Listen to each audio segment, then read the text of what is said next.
ಅದೇ ಮಾತನ್ನ ನಾನು ಇಲ್ಲಿ ಹೇಳಬೇಕು. ಏನು ಅಂದ್ರೆ ನಾನು ಈ ವರ್ಷ ಅಲ್ಲಿ ಮಡಿಕೇಶ್ವರಕ್ಕೆ ಬಂದಿರೋದು ಹೈಸ್ಕೂಲ್ಗೆ.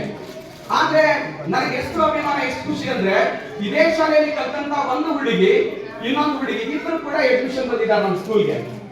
ಒಬ್ಳು ಶಮೀನಾ ಅಂತ ಹೇಳಿ ಮುಲ್ಲಾ, ಇನ್ನೊಂದು ಹುಡುಗಿ ಅನ್ನಮ್ಮ ಅಂತ ಹೇಳಿ ಬಂದಿದ್ದಾಳೆ, ಹೊನ್ನಮ್ಮ ಅಂತ ಹೇಳಿ ಬಂದಿದ್ದಾಳೆ ಮೇಡಮ್. ನನಗೆ ನಿಜವಾಗ್ಲೂ ಈ ಊರಿನ ಬಗ್ಗೆ ಅಭಿಮಾನ ಪ್ರೀತಿ ಏನು ಅಂತ ಕೇಳಿದ್ರೆ ಸೊ ನನಗೆ ಹೆಂಗೆ ಅನಿಸ್ತಾ ಇದೆ ಅಂತ ಹೇಳಿದ್ರೆ, ಒಂದೊಂದು ಕ್ರಿಕೆಟ್ ಟೀಮ್ ಇತ್ತು ಅಂದ್ರೆ ಒಬ್ಬ ವಿರಾಟ್ ಕೊಹ್ಲಿ ಅಂದ್ರೆ ಇಂಡಿಯನ್ ಕ್ರಿಕೆಟ್ ಬ್ಯಾಟ್ಸ್ಮನ್ ಅಂತ ಹೇಳ್ತೀವೋ ಹಾಗೆ ಬಹುಶಃ ಬಂದಿರುವಂತ ಶಮೀನಾ ಮುಲ್ಲಾ ಅವಳು ಯಾರ ಪ್ರತಿನಿಧಿಯಾಗಿ ಬಂದಿದ್ದಾಳೆ ಅಂತ ಹೇಳಿದ್ರೆ ಸರ್ಕಾರಿ ಹಿರಿಯ ಪ್ರಾಥಮಿಕ ಶಾಲೆ ಪಡೇಕನೂರಿನ ವಿದ್ಯಾರ್ಥಿನಿ ಅನ್ನುವ ತರ ಇವತ್ತು ಅವಳು ಬಂದಿದ್ದಾಳೆ. ಸೊ ಒಳ್ಳೆಯ ವಿಷಯ ಇದೆ, ಸಂಸ್ಕಾರ ಇದೆ. ಹಾಗಾದ್ರೆ ಆ ಮಗು ತುಂಬಾ ಕಲಿಕೆಯಲ್ಲಿ ಆಸಕ್ತಿಯನ್ನು ತೋರಿಸ್ತಾ ಇದೆ. ಇಲ್ಲಿ ಯಾರ ಪ್ರತಿಫಲ ಅಂತ ಹೇಳಿದ್ರೆ ನಾನು ಹೆಮ್ಮೆ ಇದೆ, ಅಭಿಮಾನ ಇದೆ. ಆದ್ರೆ ನಮ್ಮ ತುಂಗಿ ಗುರುಮಾತೆಯರು ಮಾತನಾಡ್ತಾ ಇರ್ಬೇಕಾದ್ರೆ, ಕಾರ್ಯಕ್ರಮ ನಡೆಸಿಕೊಡ್ತಾ ಇರ್ಬೇಕಾದ್ರೆ ಅವ್ರ ಮಾತಿನಲ್ಲಿ ಅನೇಕ ಮಾತುಗಳು ಬರ್ತಾ ಇದ್ದಾರೆ. ಅವೆಲ್ಲವುಗಳನ್ನ ನೋಡಿದ್ರೆ ಇಲ್ಲಿರುವ ಗುರುಗಳಾಗ ಅದ್ಭುತವಾದ ಜ್ಞಾನದ ಸಂಪನ್ಮೂಲದ ಗಣಿಗಳಿದ್ದಾರೆ.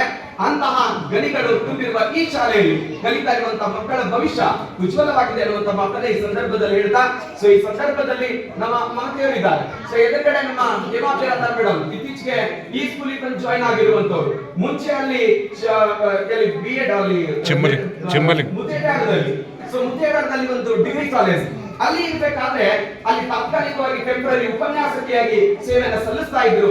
ಆ ಸಂದರ್ಭದಲ್ಲಿ ಅವರು ಕಾಲೇಜ್ಗೆ ಹೋದಂತ ನೆನಪು ನನ್ನ ಜೊತೆಗಿದೆ. ಒಬ್ಬ ಉತ್ತಮ ನಿರೂಪಕಿ, ಜೊತೆಗೆ ಒಳ್ಳೆಯ ಸಾಹಿತ್ಯದ ಅಭಿರುಚಿಯನ್ನು ಹೊಂದಿರುವಂತವರು, ಅವರು ಕೂಡ ಇಲ್ಲಿ ಬಂದಿರುವಂತದ್ದು ಬಹಳ ಸಂತೋಷ ಅಂತ ಹೇಳ್ತಾ, ಈ ಸಂದರ್ಭದಲ್ಲಿ ಮತ್ತೊಮ್ಮೆ ನನ್ನನ್ನು ಕರೆಸಲಿಕ್ಕೆ ಅನುವು ಮಾಡಿಕೊಟ್ಟಿರುವ ಇಡೀ ಶಾಲೆಯ ಸರ್ವ ಬಳಗಕ್ಕೆ, ಇಷ್ಟೊತ್ತು ನನ್ನ ಮಾತುಗಳನ್ನು ಆಲಿಸಿರುವ ಎಲ್ಲ ಹಿರಿಯರಿಗೆ, ಮುದ್ದು ಮಕ್ಕಳಿಗೆ ಎಲ್ಲರಿಗೂ ಹೊಂದಿಸ್ತಾ ಈ ಎಲ್ಲ ಮಾತುಗಳನ್ನು ಪರಮ ಪೂಜ್ಯರ ಪವಿತ್ರ ಪಾದಗಳಿಗೆ ಅರ್ಪಿಸ್ತಾ ನನ್ನ ಮಾತುಗಳನ್ನು ಮುಗಿಸ್ತೇನೆ. ಜೈ ಹಿಂದ್, ಜೈ ಭಾರತ್.